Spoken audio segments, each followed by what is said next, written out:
So in the last session, we have discussed the electrochemical,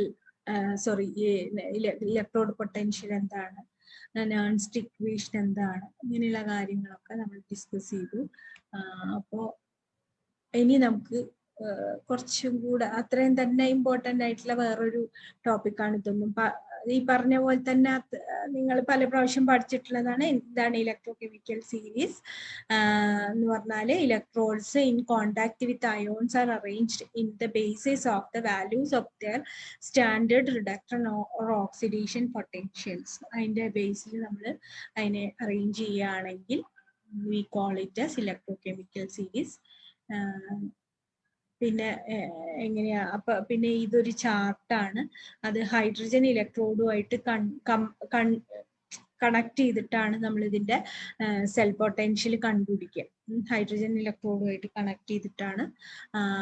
ഇതിലിപ്പോ നോക്കിയാൽ ഈ സീരീസിൽ നോക്കിയാൽ ഹൈഡ്രജൻ സ്റ്റാൻഡേർഡ് ഹൈഡ്രജൻ ഇലക്ട്രോഡിന്റെ ഇലക്ട്രോഡ് പൊട്ടൻഷ്യൽ നമ്മൾ 0 ആയിട്ടാണ് എടുക്കുന്നത്. ഈ ആപ്ലിക്കേഷൻസ് ഓഫ് ഇലക്ട്രോകെമിക്കൽ സീരീസ് അത് ഒരു 10-11 ആപ്ലിക്കേഷൻസ് അത് നിങ്ങളുടെ സിലബസിൽ എടുത്ത് പറഞ്ഞിട്ടുണ്ട്. What are the applications of electrochemical series എന്ന് ചോദിക്കാനുള്ളൊരു സാധ്യതയുണ്ട്. അപ്പൊ അതുകൊണ്ട് നിങ്ങൾ കൃത്യമായിട്ട് ഇത് വായിച്ചു പോകണം. നമുക്ക് ഏകദേശം കുറച്ച് ആപ്ലിക്കേഷൻസ് ഒക്കെ വേഗമായിട്ടൊരു ഐഡിയ ഒക്കെ നമുക്ക് ഉണ്ടാവും. പക്ഷെ നമ്മളോട് അങ്ങനെ ഒരു ക്വസ്റ്റ്യൻ MSc ലെവലിൽ ചോദിക്കുമ്പോൾ നമ്മളൊരു എസ്സേ എഴുതണ്ടേ. അപ്പൊ അതിലൊരു 10-11 പോയിന്റ്സ് എന്തൊക്കെയാണ് ആപ്ലിക്കേഷൻസ് അത് ഞാൻ എഴുതിയിട്ടുണ്ട്.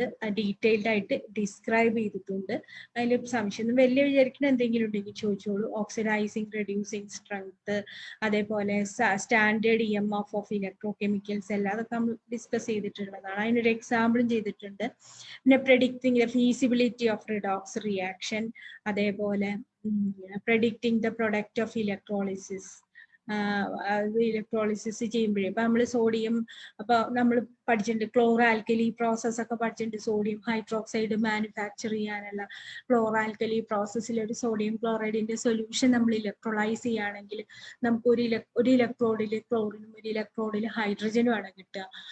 സൊല്യൂഷനിൽ നമുക്ക് സോഡിയം ക്ലോറൈഡ് കിട്ടും. ഇങ്ങനെയുള്ള കാര്യങ്ങളൊക്കെ പ്രെഡിക്റ്റ് ചെയ്യാനായിട്ട് നമുക്ക് ഈ ഇലക്ട്രോഡ് ഇത് ഹെൽപ്ഫുൾ ആണ്. പിന്നെ ഒരു മെറ്റലിന്റെ റിയാക്ടിവിറ്റി അത് അറിയാൻ പറ്റും. Alkali metals and alkaline earth metals having high negative value of standard reduction potential are chemically active.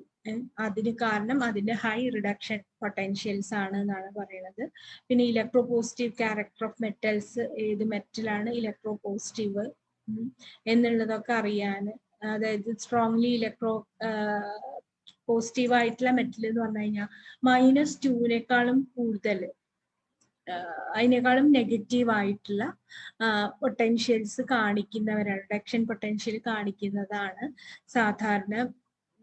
അതുപോലെയുള്ള ആൽക്കലി മെറ്റൽസ് ഒക്കെ പോലെയുള്ള ആൽക്കലൈൻ എർത്ത് മെറ്റൽ അവരാണ് സ്ട്രോങ്ലി ഇലക്ട്രോ പോസിറ്റീവ്. അങ്ങനെ ഇലക്ട്രോ പോസിറ്റിവിറ്റി പ്രഡിക്ഷൻ നമുക്ക് ചെയ്യാൻ പറ്റും. പിന്നെ ഡിസ്പ്ലേസ്മെന്റ് റിയാക്ഷൻസ് നടക്കുമല്ലേ എന്നുള്ളത് ഇതിന്റെ ബേസിലാണ് തീരുമാനിക്കുന്നത്. ഡീറ്റെയിൽഡ് ആയിട്ട് ഡിസ്ക്രൈബ് ചെയ്തിട്ടുണ്ട്. പിന്നെ reduction power of metals, oxidising nature of non metals ഇതൊക്കെ അറിയാൻ പറ്റും. പിന്നെ എക്സ്ട്രാക്ഷൻ, മെറ്റൽസിന്റെ എക്സ്ട്രാക്ഷൻ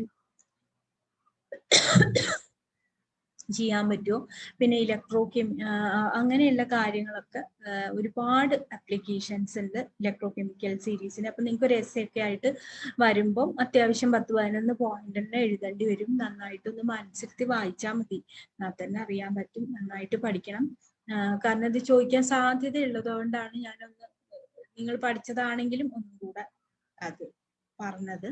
അപ്പൊ ഇനി അടുത്തത് നമുക്ക് non-stick equation for oxygen electrode അങ്ങനെയുള്ള ഭാഗങ്ങളിലേക്ക് കിടക്കാം. അത് അടുത്ത ദിവസം ചെയ്യാം.